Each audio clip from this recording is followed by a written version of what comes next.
കുഞ്ഞിക്കരടിയും തേൻപാത്രവും. ഒരിടത്ത് വലിയൊരു കാട്ടിൽ ചിണ്ടൻ എന്ന പേരുള്ള ഒരു കുഞ്ഞിക്കരടി ഉണ്ടായിരുന്നു. ചിണ്ടന് ഏറ്റവും ഇഷ്ടം എന്താണെന്നോ? നല്ല മധുരമുള്ള തേന്. ഒരു ദിവസം ചിണ്ടൻ കാട്ടിലൂടെ നടക്കുമ്പോൾ ദൂരെ ഒരു വലിയ മരം കണ്ടു.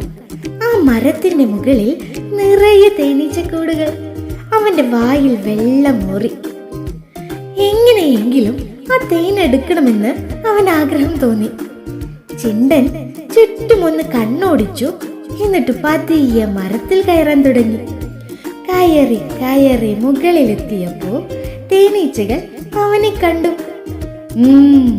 ഞങ്ങളുടെ തേൻ മോഷ്ടിക്കാൻ വന്നതാണോ നീ കള്ളക്കരടി എന്ന് പറഞ്ഞ് ഒരുപാട് തേനീച്ചകൾ ചിണ്ടന് വളഞ്ഞു. അവൻ പേടിച്ച് കണ്ണുകൾ അടച്ചു. അയ്യോ, എന്നെ ഉപദ്രവിക്കല്ലേ, എനിക്ക് കുറച്ച് തേൻ മതിയായിരുന്നു, വല്ലാതെ കൊതി വന്നിട്ടാ. നിങ്ങൾ എനിക്ക് തന്നില്ലെങ്കിലോ എന്നോർത്ത് ഞാൻ നിങ്ങളോട് ചോദിക്കാതെ എടുക്കാൻ ശ്രമിച്ചതാണ്, എന്നോട് ക്ഷമിക്കണം, ചിണ്ടൻ വിതുമ്പി. തേനീച്ചകളുടെ രാജ്ഞി ഇത് കേട്ടു. കുഞ്ഞിക്കരടി, നീ സത്യസന്ധമായി തെറ്റ് സമ്മതിച്ചല്ലോ. നിനക്ക് തേൻ വേണമെങ്കിൽ സമ്മാനമായി തരാം. പക്ഷെ ഓർക്കണം, മറ്റൊരാളുടെ സാധനം അനുവാദം ചോദിക്കാതെ എടുക്കരുത്, രാജ്ഞി പറഞ്ഞു.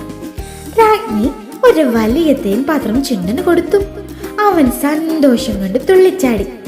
ചിണ്ടൻ തേനീച്ചകളോട് നന്ദി പറഞ്ഞു. അന്നു മുതൽ കുഞ്ഞിക്കരടി അനുവാദം ചോദിച്ചിട്ട് മാത്രമേ മറ്റുള്ളവരുടെ സാധനങ്ങൾ എടുക്കാറുള്ളൂ.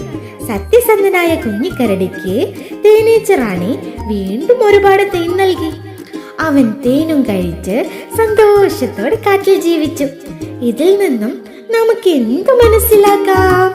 സത്യസന്ധരായ ആളുകളെ എന്നും ആളുകൾ ഇഷ്ടപ്പെടും.